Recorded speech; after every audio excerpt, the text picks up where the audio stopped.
You spent weeks crafting a game-changing idea, only for your boss to steal it right in front of you, word for word, and take all the credit. That was me, humiliated, betrayed, my work erased in a boardroom. But I didn't quit. I built my own company and took his biggest client with me. Want to know how I got the sweetest revenge? Stick around. This story will blow you away. I'm Samantha Reed. I'm 28, living in New York City, and I'm the founder of Nova Strategies, a marketing consultancy that's shaking up the industry. But 2 years ago, I was just a junior strategist, watching my boss steal my work and claim the glory. Today, I'm sharing a real-life story from my life, a story of betrayal, ambition, and the kind of justice that feels like a perfectly executed plan. If you've ever been overlooked, underestimated, or had your work stolen, this one's for you. Smash that like button, hit subscribe, and let's dive into a story that might just touch your heart. Ready? Here we go. Parent, I grew up in a small town outside Buffalo, where the winters were harsh and the summers smelled of lake water and bonfires. My parents ran a diner, working long hours, and they taught me to hustle, whether it was waiting tables or dreaming bigger than our sleepy town. I love stories, not the kind in books, but the kind brands tell to win hearts. That passion took me to NYU, where I studied marketing, and by 26, I was a junior strategist at Apex Media, a flashy New York agency with glass walls and a view of Manhattan's skyline. Apex was high pressure, all late nights and coffee runs, but I thrived on it. My desk was a chaos of Post-it notes and energy drink cans, my laptop glowing with campaign ideas. I wasn't the loudest in meetings, but my work spoke for me. Data-driven strategies that landed clients. Campaigns that hit metrics out of the park. My boss, Mark Turner, was the vice president, a 40-something charmer with slicked back hair and a smile that could sell ice to penguins. He'd pat me on the back, saying, "Good work, Sam," but his eyes never lingered. I was just another cog in his machine. Our biggest client was Vortex, a tech company launching a new app. They were Apex's cash cow, and landing their next campaign could make someone's career. I poured my heart into a proposal, a groundbreaking strategy blending viral social media, AI-driven ads, and community engagement. I spent weeks on it, my hands cramped from typing, my eyes burning from late-night research. I practiced my slides in my tiny apartment, the city's hum outside my window, dreaming of the boardroom moment that could change everything. That moment came at a board meeting, the room buzzing with suits and egos, the projector humming as Vortex's execs watched. I stood at the table, my slides ready, my heart pounding in my navy blazer. But before I could speak, Mark stood up, his voice smooth. "Allow me to present my idea," he said, clicking to my slides. My stomach dropped. He presented my strategy, word for word, chart for chart, as if it were his own. The room nodded, Vortex's CEO clapping, saying, "This is brilliant, Mark." I sat there, my hands clenching my pen, my face hot with shock. I wanted to scream, "That's mine," but the words stuck in my throat. Mark glanced at me, his smile smug, daring me to speak. I forced a nod, my lips tight, my blood boiling as the room applauded him. The meeting ended, and Mark was the hero. Colleagues shook his hand. Vortex signed the deal, and I was invisible. In the break room, I overheard a coworker say, "Mark's a genius. No wonder he's VP." My chest tightened, my coffee mug cold in my hands. I wanted to tell them, but who'd believe the junior strategist over the golden boy? Mark didn't stop there. He took credit in every meeting, calling my strategy his vision. He'd interrupt me when I spoke, saying, "Sam's just fleshing out my ideas." His smirk said it all. He knew I couldn't fight back. I was just a 26-year-old with no clout, my voice drowned out by his. The betrayal cut deeper outside work. At a client dinner, Mark toasted to team effort, his eyes flicking to me with a mocking glint. Vortex's execs praised him, oblivious to my late nights, my ideas. I smiled, my jaw aching, my nails digging into my palms under the table. Friends noticed I was quieter, my spark dimmed. "You okay, Sam?" they'd ask. I'd nod, but inside I felt powerless, disrespected, my work stolen in broad daylight. One night, alone in my apartment, the city lights flickering outside, I opened my laptop and stared at my original proposal. Every slide, every word was mine. My hands trembled, my heart pounding with a mix of rage and shame. Mark had taken my moment, my chance, and made it his.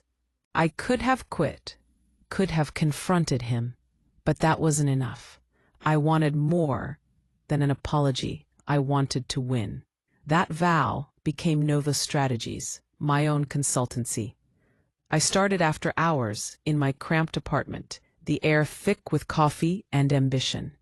I worked on my dining table, my laptop glowing, building a brand, sleek, data-driven, focused on results. I called it Nova, a nod to new beginnings, to stars that burn brightest after collapse. I used every skill I'd honed at Apex: analytics, storytelling, client psychology. I took freelance gigs, small at first, staying under the radar. I'd pitch to startups, my voice steady but my heart racing, landing contracts with campaigns that outperformed expectations. My nights were sleepless, my hands cramped from designing decks, but every win felt like a step away from Mark's shadow. By 27, Nova Strategies was gaining traction. I quit Apex, my resignation letter short and professional. Mark's fake smile as he said, "Good luck, Sam, you'll need it." I nodded, my eyes calm, knowing he had no idea what I was building. Vortex, the client Mark had secured, was my target. I'd heard whispers they were frustrated. Mark's campaign wasn't delivering, their app's downloads plateauing. I didn't approach them directly. I built my portfolio, launched a viral campaign for another client that hit millions of views, and let the results speak. When Vortex's marketing director emailed me, my heart skipped. "We've seen your work," she wrote. "Can we talk?" That email was my opening. I met Vortex's team in a discreet coffee shop, the air smelling of espresso and rain. I pitched a new campaign, bolder, smarter, built on my original strategy but sharper, tailored to their app's needs. They leaned in, their eyes bright, asking questions Mark never anticipated. I sealed the deal with a handshake, my hands steady, my mind racing. I worked tirelessly, my apartment a war room of charts and mock-ups. My campaign launched in days, AI-driven ads, influencer partnerships, a social media blitz that went viral overnight. Vortex's app downloads soared, their CEO emailing me, "This is what we needed." I planned the final move carefully. Vortex was set to announce their new partnership at a press conference, a glitzy event with media and industry leaders. I knew Mark would be there, expecting to bask in Vortex's success. I prepared my remarks, practiced in my mirror, my reflection smiling back. This is it, I told myself. This is your moment. The press conference was in a sleek Manhattan venue, the air buzzing with camera clicks and champagne flutes. I wore a tailored blazer, my heels clicking on the marble floor, my heart pounding, but my face calm. Mark was there, in a sharp suit, chatting with reporters oblivious to what was coming. Vortex CEO took the stage, the crowd hushed. I stood in the wings, my hands clasped, waiting. Mark's smile was wide, expecting praise. Then the CEO spoke, his voice clear. We're thrilled to announce our new partnership with Nova Strategies, led by Samantha Reed.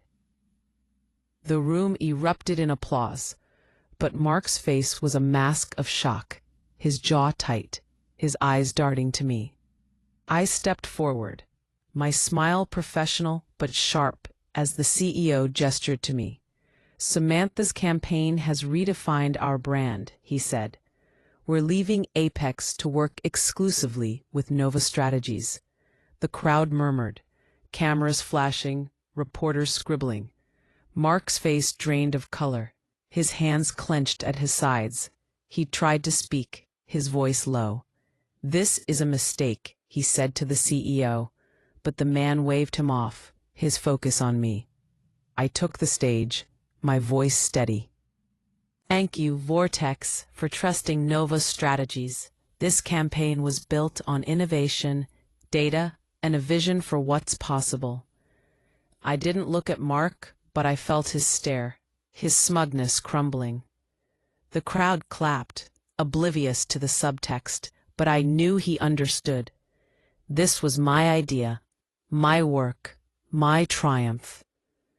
After the conference, Mark approached me, his face red, his voice forced. You planned this, didn't you, Sam? I met his eyes, my tone calm but firm. Guess this time, the credit goes where it's due. He froze, his mouth opening, then closing. He walked away, his shoulders slumped, the crowd parting around him. I shook hands with Vortex's team, my heart light, the weight of that boardroom betrayal gone. Nova Strategies grew, landing bigger clients, my name in industry headlines. Mark's reputation took a hit. Apex lost more accounts, his genius questioned.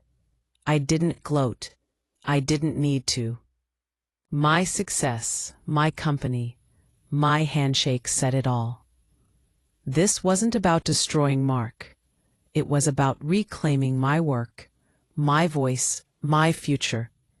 His betrayal stung, but it also showed me what I'm capable of. I didn't need to yell or fight.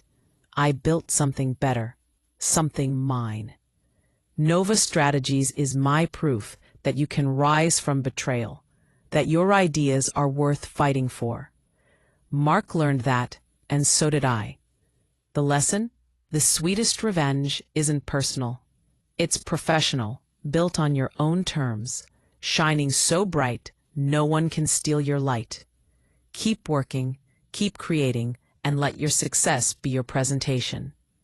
If this story gave you chills, smash that like button and drop a comment below. Have you ever turned betrayal into triumph? Or seen someone get the justice they deserved? Tell us about it.